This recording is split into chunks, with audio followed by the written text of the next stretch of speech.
Hello and welcome to BQ Pram. I'm Hiral Daria. Joining us on the show is Rakesh Sharma from Bajaj Auto to decode as to what is that secret sauce that's actually worked for them this time around.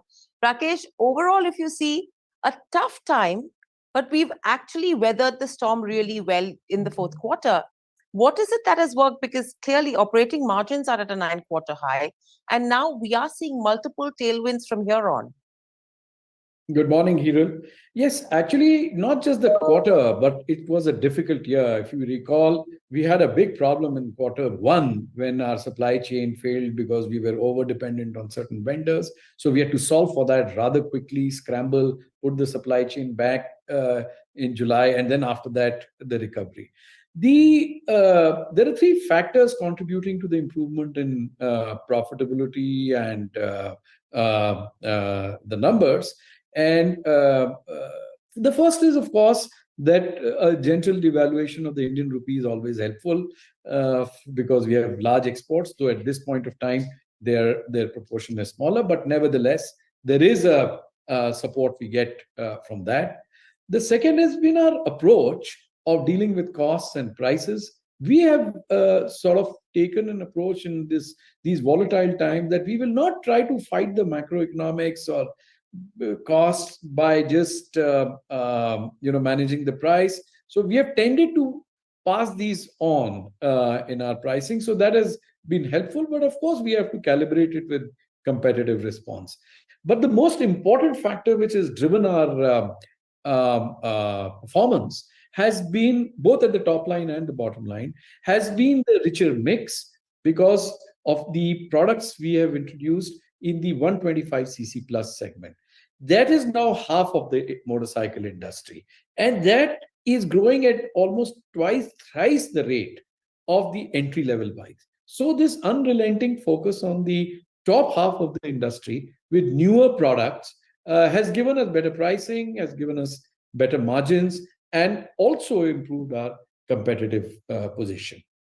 Right. And that's the beauty that we've seen with the Bajaj Auto, Rakesh, that, in terms of distress, we've always learned to play with our strengths and pivot very quickly in terms of our focus areas. So clearly, we are seeing strength in the domestic market from here on. How quickly are you expecting the export markets to revive? Because that is something which could be a concerning area. So, Hiral, there are two reasons why exports took a tumble. It started in quarter one of last year. The most important one is, of course, that devaluation in major countries, in almost all the emerging markets, resulted in inflationary pressure, erosion of purchasing power, so demand tumbled. What we have noticed in quarter four, by analyzing retails we export to 96 countries, but analyzing more than 40, 50 countries, the situation on the ground, we see that the wheel is now starting to turn the other way. After taking almost a 40% decline, the retails have started to come back, which suggests that the consumers are accepting the new pricing. And so March was better than Feb was better than January, except for in Nigeria and Feb. So that is welcome news, but we would like to watch it. I'm not saying it is surging forward. There is a reversal of the situation, so to say. However, there is a second issue, and that second issue has been the sucking out of the dollars from the trading system, making it difficult to establish letters of credit, confirmations, etc. So this has come in the way. Now, this, even as demand comes back, and our channel stocks are, I would say, lower than normal. So there is some appetite to rebuild the stocks. However, it's anybody's guess, actually, that when will the dollar start flowing back into the system? We are just sort of sensing, based on the difficult ease of doing business, that maybe it will take another 2-3 months. But frankly speaking, I don't have a logical basis on which to say that in 3 months the dollar availability will improve. We will have to watch it as it goes along. But that is now the singular factor which is constraining exports. If that gets released, I think we will see a good movement forward in exports. Right. So one of the monitorable is the inventory restocking in any of these export markets. How is that looking like currently vis-a-vis what we saw? If you have to at least take the last 3 months into consideration, has our inventory levels started to go up now? No, the inventory levels have, the shipments have been lower than retails for Mm, last 12 or 13 months now. mm, Because we immediately took an approach of reducing our shipment so that the exposure of our partners on the ground was reduced. So we said that it is a really volatile time because the tumble down happened rather rapidly. And we said that, we cannot let our partners be financially weakened through overexposure. So we have reduced the inventories consistently. Second, we said we will protect market shares. So our market shares are protected. Third, we said we will not sort of hold back on, the fundamental go-to-market mm. actions like introducing new products, being engaged with customers. So in a lot of places, we have introduced new products and new models. Now, like I said, depends a lot on how the trading environment improves. Right. And overall, if you see from a market share perspective, specifically from the premium segment, now there we are seeing some bit of a loss coming in on the market share side. Uh, Triumph, yes, June is something that everyone is awaiting as well. How big a tailwind is that going to be to support the premium segment? Hiral, we have actually not lost market share in the top half of the segment. We Hmm, have in fact gained market share. And the way we look at market share is on the basis of Vahan registration. I find that hmm, the most solid. Billing is to dealers depends on how you want to play the stocks, and retails reported by dealers have got a secondary sale element to it. The surest thing is to look at Vahan. So now, for almost since Vahan started, we in our company take that as the primary metric and see how the registrations are moving. So if I look at the registration movement for Bajaj Auto in the 125cc plus segment, we have actually gained 2 percentage points hmm. market share between FY22 and the exit market share of quarter 4. So, because I mean, you got to look at the sequential movement. Quarter 1, as you know, I just told you, was hit by supply chain problems. But in quarter 4, quarter 3, quarter 4 have been improvements, and we have exited FY23 with a 28% market share. It was 26% in Hmm. FY20. So there is actually a gain in the premium segment. And you're right that once Triumph gets into play, we are hopeful of opening up an absolutely new segment, which till now we are not present in. Right. And not only Triumph, the EV scooter as well. The ramp up on both these angles is actually going to be wide spaces for the company, right? So the board is absolutely clean in terms of the strategy and growth.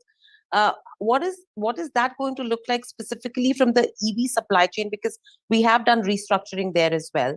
And Yes. secondly, in terms of the three wheelers, how are we looking at it? Yes, there has been a considerable amount of restructuring of the vendor system and also of Hmm. the costs, etc., which has allowed us to reprice the Chetak more competitively. We were getting a lot of news that it is the first scooter of choice. However, people were falling away from it because there was a considerable gap between Chetak and its next competitor. We corrected it in March, and we have had a profound impact of that. Retails have shot up, and what is not visible to you is the bookings. Bookings have also shot up. We have structured the supply chain to start delivering 10,000, hopefully 10,000 Hmm. units by June. And that allows us also the confidence to expand our footprint. We are in 88 cities as we speak. We will increase it to 120 cities by September before the season. So that will also kick in and hopefully take the business beyond 10,000 in the second half. Right. Electric three-wheelers is just going to be, Hmm. it's right now under production. It's hot off the oven. It's just going to be dispatched. And we are doing a limited launch of the product, both cargo and Hmm. passenger. We want to take it step by step. We have a fantastic equity in the market. A lot of the three-wheeler drivers have been waiting for us. So we just want to get it right and not disappoint them. So we're going to take it step by step. We'll probably, if everything goes right, we'll take 3-4 months of limited launches and really scale it up maybe in the second half.